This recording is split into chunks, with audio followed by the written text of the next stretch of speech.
ক্যালকাটার এই সার শুভেন্দু যখন যা ইচ্ছা তাই বলে। আমরা তো বলি না ত্রিপুরা নিয়ে নেব, ত্রিপুরা তো নিয়ে নেওয়া আমাদের জন্য সহজ। আমরা তো বলি না আসাম নিয়ে নেব, আমরা তো বলছি না মেঘালয় নিয়ে নেব।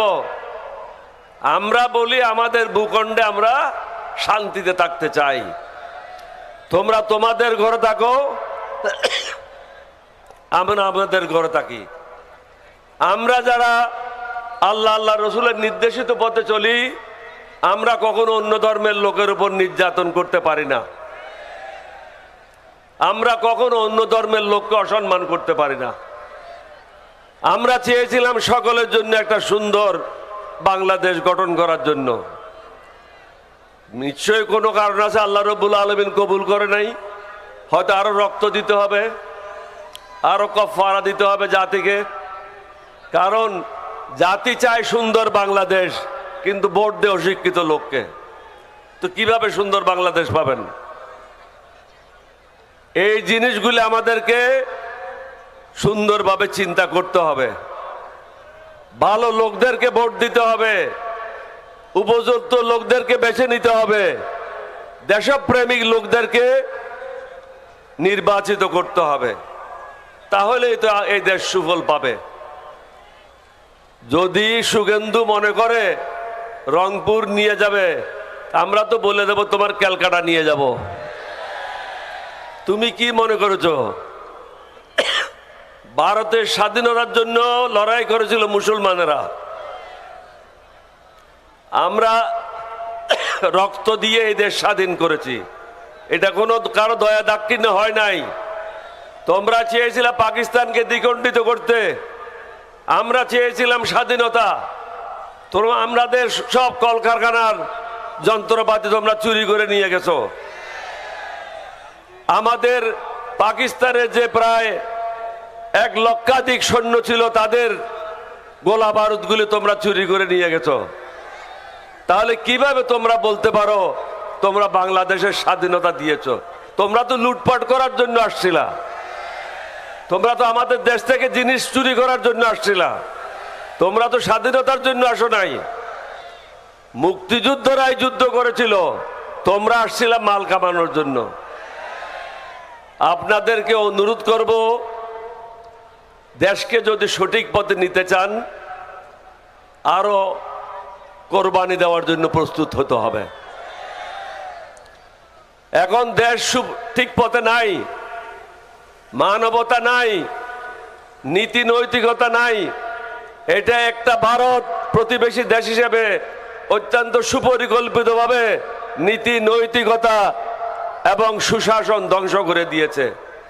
একটা জাতিকে যদি ধ্বংস করতে হয়, তার ধর্মকে ধ্বংস করতে হবে, নীতি নৈতিকতাকে ধ্বংস করতে হবে, জাতিকে দুর্নীতিগ্রস্ত করতে হবে। হাসিনা অত্যন্ত সুন্দরভাবে সবাইকে দুর্নীতিগ্রস্ত করেছিল। অত্যন্ত অহংকারের সাথে বলেছিল, আমার পিয়নেরও 400 কোটি টাকা আছে, এবং সে হেলিকপ্টারে চড়ে বেড়ায়। তুমি একজন প্রধানমন্ত্রী হইয়া এটা কিভাবে বলো? তাহলে তুমি নিজে চুরি করার জন্য সুযোগ দিয়েছো, নিজেও চুরি করেছো, সবাইকে চুরি করার জন্য সুযোগ দিয়েছো। আজকে বিশেষ করে আমরা আপনাদের কাছে কেন আসলাম? আমরা এসেছি, সকলে মিলে আপনারা ভোট দিয়েছেন, দেশে কিছু সংস্কার আনতে হবে। এই সংস্কার আমরা যারা 11 দল আছি আমাদের সুবিধার জন্য না, সরকারি দলের সুবিধার জন্য না, সার্বিকভাবে বাংলাদেশের মানুষের সুন্দর ভবিষ্যৎ রচনা করার জন্য। আমরা চেয়েছি আগামী দিনে যেন কেউ স্বৈরাচারী না হয়, আগামী দিনে যেন কেউ ক্ষমতা কুক্ষিগত করতে না পারে, বিচারক যেমন তার আদেশে বিচার না করে। এখন কি হচ্ছে? বিচারককে বলে দেয় একে জামিন দাও, একে ছেড়ে দাও, একে বন্ধ করো। এটাই তো চলছে।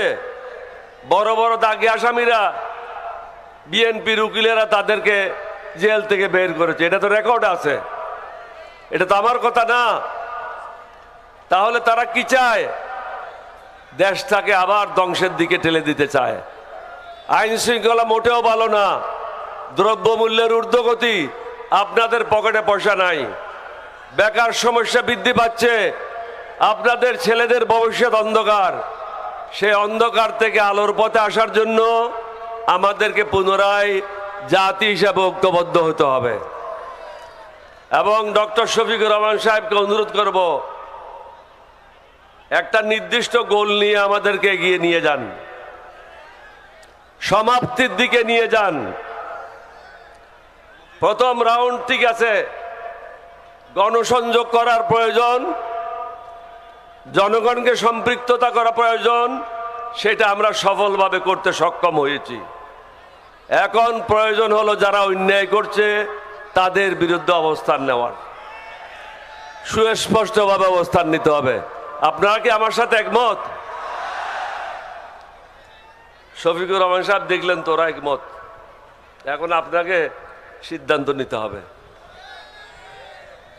আপনাদেরকে কষ্ট দিতে চাই না, অনেক রোদের মধ্যে বসে আছেন, আমাদের মধ্যে তো আংশিক রোদ আংশিক ছায়া আছে, মোটামুটি ভালো অবস্থানে আছি।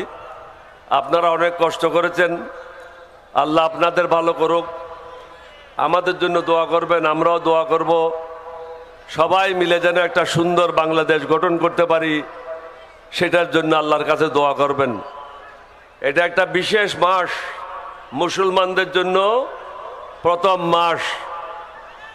আমাদের জন্য কিন্তু জানুয়ারি প্রথম মাস না, আমাদের জন্য বৈশাখ মাস প্রথম মাস না। একটা হলো ইংরেজদের আর একটা হলো মুঘলদের। মুসলমানদের জন্য হলো মহরম। আমরা এই মহরম মাসে প্রবেশ করেছি, সুতরাং এখানে আপনাকে নতুন উদ্যমে মুভমেন্ট শুরু করতে হবে।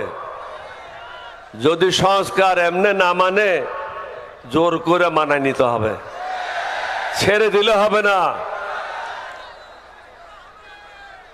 আমাদের দেশে একটা কথা বলে, এটা খারাপ কিছু মনে করেন না, বলে ছাগল যদি ধরতে হয় প্রস্রাব করার সময় ধরতে হবে, প্রস্রাব করা সারলে ছাগল দৌড়তে শুরু করে। এখন ওই সময়, এটা উপযুক্ত সময়, এখন ওই ধরেন। চারিদিকে অশান্তি। আপনাদের সবাইকে ধন্যবাদ। বৃহত্তর খুলনাবাসীকে এলডিপির পক্ষ থেকে মোবারকবাদ। সদা সর্বদা সতর্ক থাকবেন, বর্ডারের দিকে অগ্রসর হওয়ার জন্য প্রস্তুত থাকবেন। সুকান্তর মতো পান্ডাদেরকে উপযুক্ত শিক্ষা দেওয়ার জন্য প্রস্তুত থাকবেন। আপনাদের সবাইকে ধন্যবাদ। বাংলাদেশ জিন্দাবাদ, 11 দলীয় ঐক্য জোট জিন্দাবাদ, এলডিপি জিন্দাবাদ। আসসালামু আলাইকুম ওয়া রাহমাতুল্লাহি ওয়া বারাকাতুহু।